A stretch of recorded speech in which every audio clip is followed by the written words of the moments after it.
স্বামী পরনারী আসক্ত থাকলে স্ত্রীর করণীয় কি? স্বামী যদি পরনারী আসক্ত হন, আল্লাহ মাফ করুন, এই রোগটি এখন ভয়াবহ আকার ধারণ করেছে, তাহলে স্ত্রীর প্রথম করণীয় হলো স্বামীকে পরনারী আসক্তি থেকে বাঁচানোর জন্য তার ভিতরে তাকওয়া জাগ্রত করা, আল্লাহর ভয় জাগ্রত করা, কাউন্সেলিং করা, তাকে বোঝানো, চোখের পানি দিয়ে, আন্তরিকতা দিয়ে, ভালোবাসা দিয়ে তাকে বোঝানো উচিত। নিজে না পারলে অন্য যাদেরকে দিয়ে বোঝালে আল্লাহর ভয় তার ভিতরে জাগ্রত করা যাবে, তাকওয়া জাগ্রত করা যাবে, সেই চেষ্টা তার অব্যাহত রাখা উচিত, দাওয়াতি কাজ চালানো উচিত।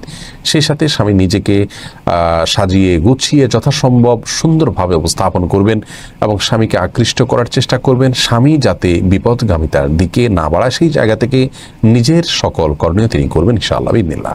সেই সাথে তৃতীয়ত আল্লাহর কাছে খুব বেশি বেশি দোয়া করবেন, ইস্তেগফার করবেন এবং তার হেদায়েতের জন্য দোয়া চাইবেন এবং তার গুনাহ মাফের জন্য দোয়া চাইবেন। এই কাজগুলো তার করা উচিত।